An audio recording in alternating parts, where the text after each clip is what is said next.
సంబంధించి ట్రైనింగ్ నిర్వహించడం జరిగింది. ముఖ్యంగా మన constituency Jagtial constituency sir okay sir.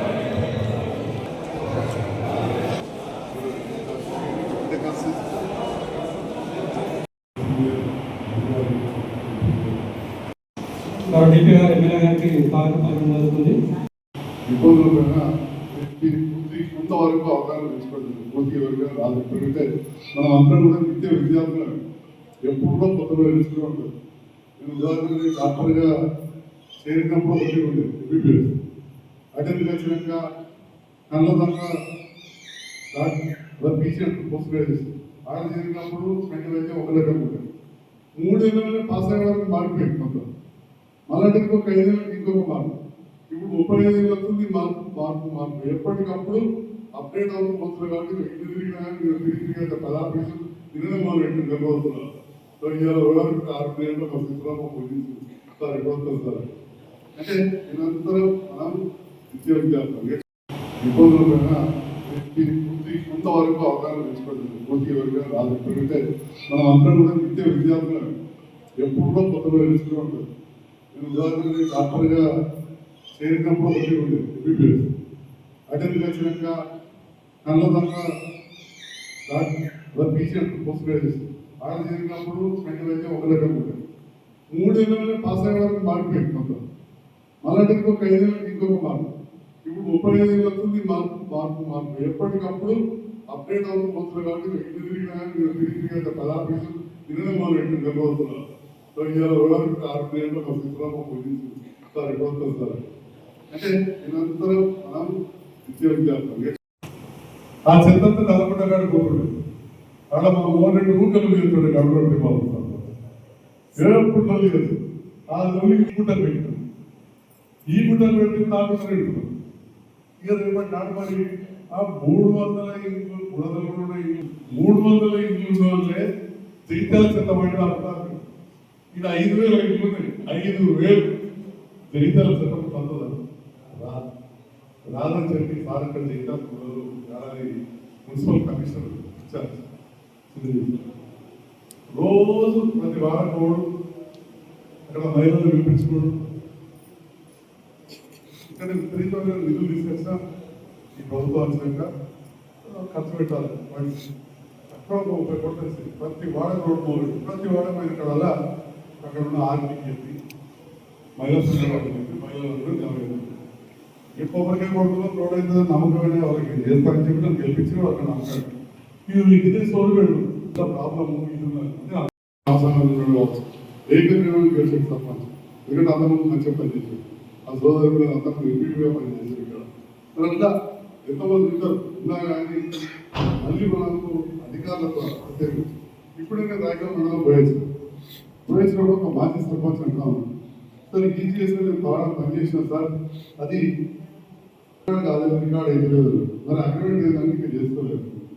మరి ఉన్న పరిస్థితులలో ప్రతిదీ కూడా ఫోటో క్యాప్చరింగ్ ప్రతి ఆడడం ఈ రకంగా అటువంటి పరిస్థితి ఇప్పటికి కూడా చదువుకున్న సర్పంచ్ కొంతమంది మంచిగా చదువుకున్నాడో విద్యార్థులు ఏ రకంగా అయితే మనం బిల్డింగ్ చేసుకోవాలి అధికారులతో ఉండాలి అనే దాంట్లో మనం మీరు గ్రామంలో పదవుకోవాలి. ఈ సంతకం పెట్టడం తీరుకోవడం జరిగింది. కొంతమంది వాళ్ళకి గ్రామ సభ అవన్నీ కూడా తెలుసు. అట్ ద సేమ్ టైం గ్రామ కార్యదర్శి పెడితే హిందీ సఫాయి కార్మికులకు పెడితే గ్రామ కార్యదర్శి కావచ్చు ఎంపీఓ ఎంపీడీఓ అందరూ మంచి సత్సంబంధాలు గ్రామీణ ప్రాంతాల్లో సమస్యలు మనం తెలుసుకుంటూ ఎప్పటికప్పుడు మన సమస్యలు తీర్చుకోవాల్సి ఉంటుంది.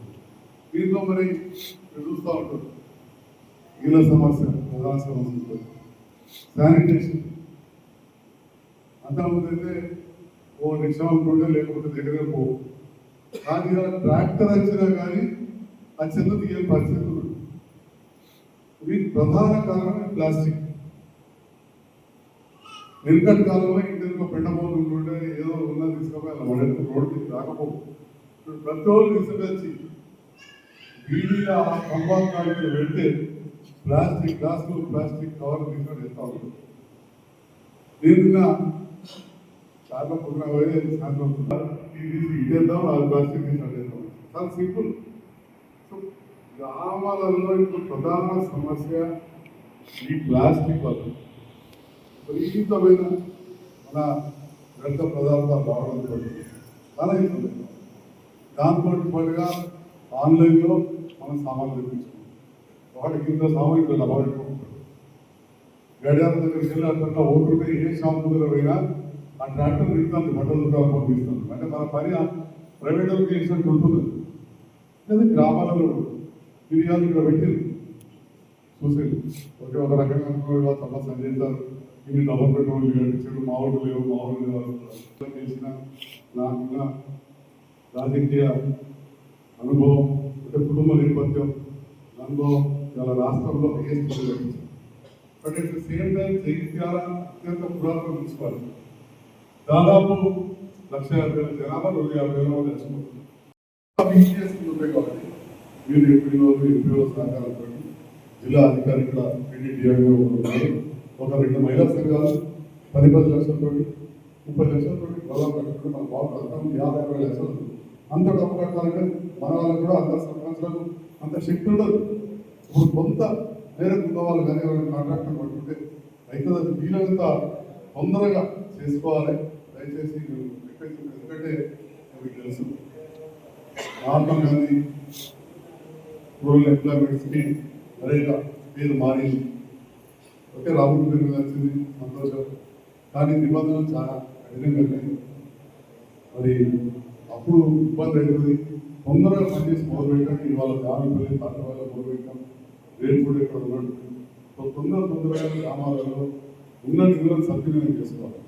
ఎందుకంటే గతంలో రాష్ట్ర డబ్బులు రాష్ట్రం దగ్గర ఉంటుంది. ఇప్పుడు సేల్స్ ట్యాక్స్ లేదు, జిఎస్టీ. ఆ జిఎస్టీ మొత్తంగా కూడా మనం ఈ పెన్ను ఉన్నా, వాటర్ బాటిల్ ఉన్నా, పేపర్ ఉన్నా, సెల్ ఫోన్ ఉన్నా, పాల ప్యాకెట్ ఉన్నా, బట్టలు కొనుక్కున్నా మొత్తం కేంద్రానికి పోతుంది.